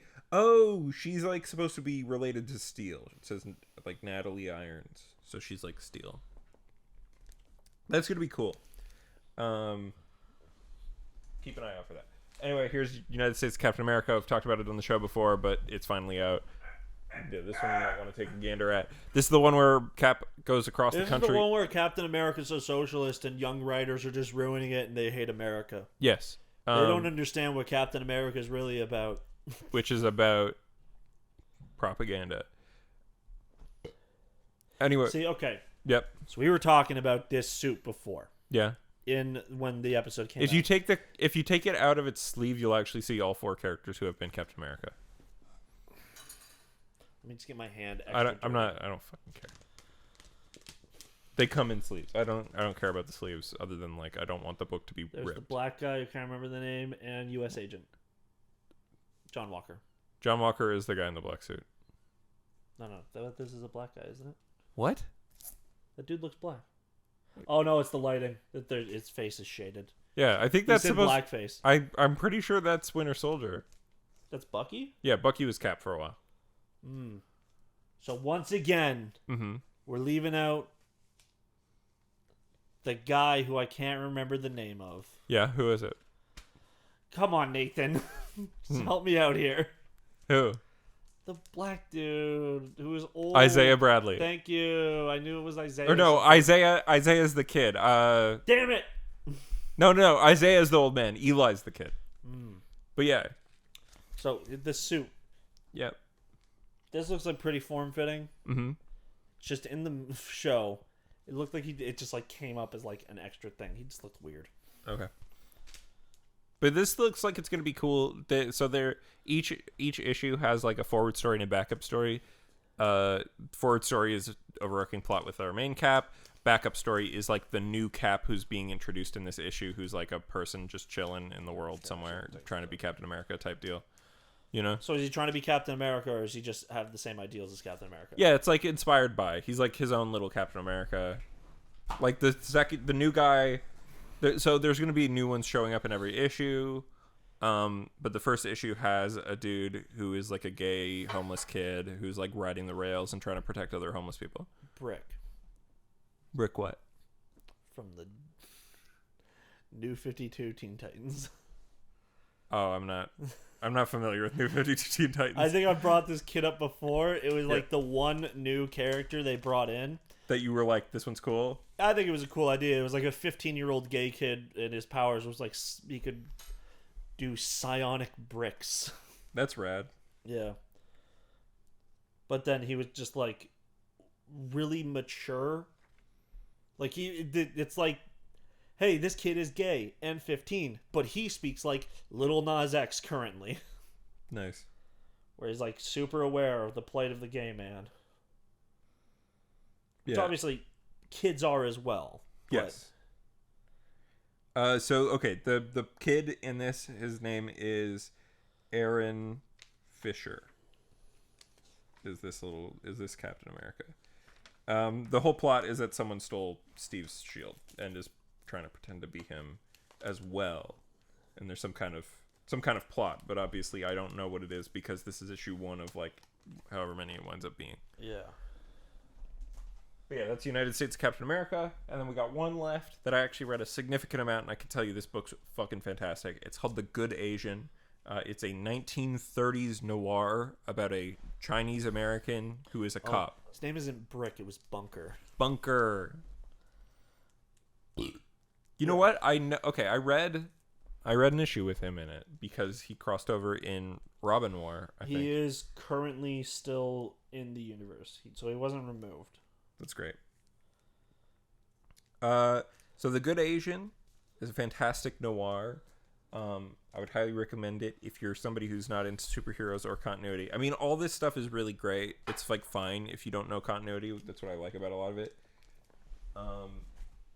But The Good Asian is fantastic as like a standalone comic. It's truly brilliant. It deals with like, you know, fucking being a cop in the 30s is a bad thing to be, and being a Chinese cop doesn't make it like good because you wind up policing your own people, right? Which isn't good. And it goes into the history of like stuff like the Chinese Exclusion Act, all sorts of stuff. It's really fantastic. I would highly recommend it to anyone who is like okay with something that's going to be a little dark and a little harsh and is trying to tell you something about the real world.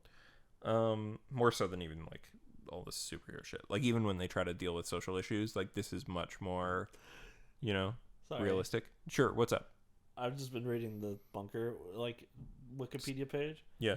And so his background is that he was a metahuman born in like a village in Mexico. Yeah. But he had no drama in his life. Oh. It's literally like Scott Lobdell wanted to make his history angst-free, thus allowing Bunker to be very open, comfortable, and positive about who he is and his sexuality. That's great. But then his trivia, one of the things says, Bunker still remembers his time with the Teen Titans, but he describes it as hazy, as if reality itself has been reset, reborn, rebooted. Or rebirth. Yeah. So yeah. That's great. I'm glad he's still around though. Yeah. I mean, he's cool. As much as I don't like Scott Lobdell. Yeah. He made a gay character that is positive about being gay. In the New 52, which was like early, fucking right at the start. 2011, which like it was hard to get anything like that. They made Batwoman not be able to get married to her girlfriend. Nice. Love it. All right. So what were you saying about this? Well, Good Asian's a great comic and people should check it out. Good Asians? The Good Asian. The Good Asian. Yes, it's a noir comic about a Chinese detective in the 30s. Yeah, sorry, I got a bit distracted. Yeah, you were not paying attention to me talking at all. I was trying to. It's very hard, especially when you're this stupid. All right, Ian, talk about doing drugs or whatever. Well, I don't know. I don't want to glorify drugs, Nathan. Why not? So anyways, I went camping. Yeah. But I didn't go camping because I was put in a cabin. Nice. And also, you can describe as what we did as glamping. Even though it was on like an island. Mm-hmm. And it was all like, it was supposed to be eco-friendly and everything. Mm-hmm. Which is sick. I really don't understand why solar panels aren't just everywhere. I'm not sure. Yeah. But so I went camping for this dude's birthday, and it also happened to overlap with Blake's birthday. Oh, I was like, you could just say Blake. He's been on the show. No, it was the guy who organized it. Oh. We went, got drunk a lot, went swimming a lot. I did not get a sunburn, but I got a slight tan, so I call that a win. We'll call that a win. Yeah. What time is it? It's like 9. Shoot, we gotta leave. It's 9:30. Yeah. Let's blast through this. Come on, do the fun shit. Yeah, no. So most of the time we just sat around, drank, and went swimming. I bought water shoes. Thank God, those are great. Mm-hmm. You should buy them because there's zebra mussels all over the water there. Oh, okay. In that area specifically. Yeah, I'm like, fucking water shoes. But also, I don't like stepping on rocks. I would rather step on rocks than be seen wearing water shoes. Well, you're going to be seen with me wearing water shoes. Yeah, and then I'm going to look more fuckable next to you. That's fine. I'm a man who likes to keep his feet not cut the fuck up. Because I like to walk. Mm-hmm. But anyway, so went swimming a bunch. Alcohol, food. We brought food and we didn't even need to. Yeah. Every day I'd be like, all right, we're about to go make dinner. And someone's like, oh, I'm making this and there's way too much. So come on over, guys. I'm like, well, thanks. Various people who kept doing this to us. Was it all people in your group, like mostly our friends, or was it like other people on the island? It was all people in our group. Okay. But we were most of the people on the island because there was 21 people there. Oh.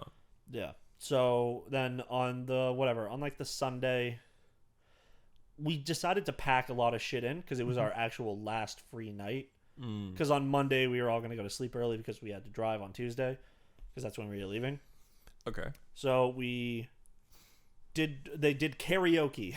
Yeah. It was very fun. They had like a mic, like not official karaoke or anything, but like, it plays music. Yeah. Through the mic and you rap through it or whatever. You do your thing. Some of them were good. Blake did some good songs. He was forced to do them. Yeah. Shauna, our friend, the small one. Okay. She did Childish Gambino. Nice. I tried to goad her into saying the N-word. She would not. That's positive. I also actually didn't say anything. I was just sitting there going like, will she do it? Will she do it? And I had like this fucking flashlight that was crazy bright. Yeah. And of course it's mildly dark out, and on your phone you can't see anything. Yeah. So I just held it up, and like Ashley was recording, so Ashley has like a nice recording of it. Nice. And then shortly after that, Blake wanted to run away because he's like, I have another song coming up and I don't want to do it. So we just went and hung out on the dock. And at some point, can't remember, I did some shrooms. Okay. That was really cool. Yeah. I had a horrible trip on edibles. Like when I did those, yeah, shrooms were a lot different, were much more fun. I actually felt like a stereotypical stoner on them. Yeah. We were like sitting on the dock, butt naked, because also around the time it turned midnight, we all got naked and went skinny dipping. Mm-hmm. So I saw a bunch of boobs and a bunch of penises. Nice. They were all pretty good. Nice. So me and Blake are just chilling. I'm high as fuck. So is he. But he's done it a lot more before. And I'm just staring over it, and I'm like, Blake, these people over here are turning their lights on and off because they know I'm looking. He's like, Ian, they're not. I'm like, I know they are. So I sounded like a paranoid stoner. Nice. And it was a lot of fun. That's great. Yeah. Honestly, the whole weekend was just swimming, drinking, petting some goats because there's a farm on the island and there's alpacas. And we just like hung out with them. Nice. They were real cool. One of them was named Scoot. And they had a daughter named T-Rex.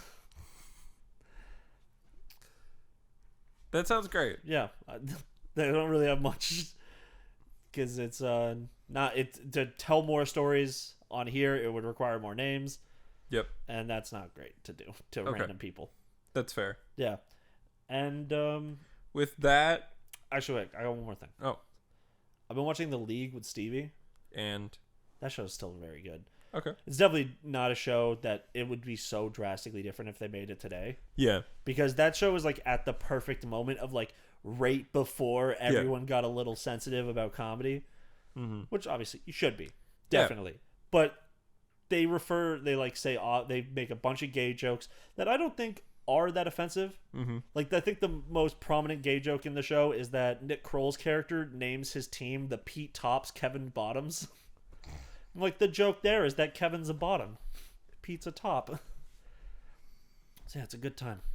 Nice. And also they don't say the R slur, but they say like frittata all the time. Yeah. But they definitely mean the R slur. But yeah, The League, good show. It's like 7 seasons.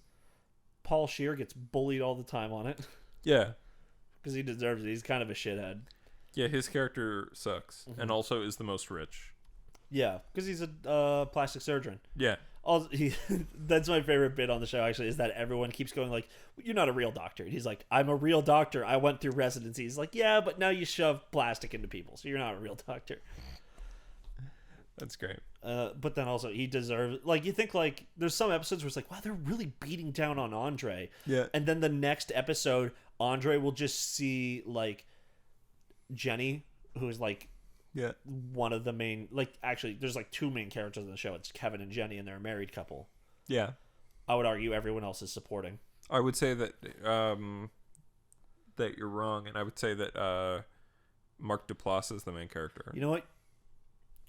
I would give you that. Yeah. I would not say I'm wrong, though. But Nick Kroll, Paul Scheer, and John LaJoie are definitely, like, the least... Like, they're more support. They're slightly more supporting. But Kevin and Jenny and Mark Duplass's character, definitely the most important ones on the show. Mm-hmm. Like, you think like Paul Scheer goes up to Jenny, and he's just like, she goes to talk to him about something else. Yeah. And it says like, "Oh, you're here for a boob job, right?" And she's like, "No, my tits are fine." He's like, "Are they?" And I'm like, "You deserve to be bullied now." That's funny. Yeah. It's a good show. We can end the podcast now because we have to go to your cousin's house. Hey, thanks for listening and or watching. If you wanted to watch this, like not live, after we edit it, but video and not just audio, go to youtube.com/N8SComedy and go ahead and find this episode. And also, like, they're all video following, I think, like, episode 75. And we're on this was 90. So, you know, there's 15 of them for you to watch and or rewatch. It's been 15 podcasts in the last 17 weeks. That's how we fucking do it. All right. If you want to follow me, I'm at The Media Hole on Twitter. I'm at The Media Hole on TikTok. I'm at twitch.tv/The Media Hole. And www.whenyourballs.get-stuck-to-your-leg.tumblr.com. If you want to follow Ian, he's at StrugglesV on everything. He recently came under fire, so watch out if you do follow him. He recently came under fire for being an employee of Blizzard and harassing women frequently. Oh. All right, guys. Okay, 1 second. It was because I created the Cosby room. All right, guys. See you next time. Bye-bye. Bye.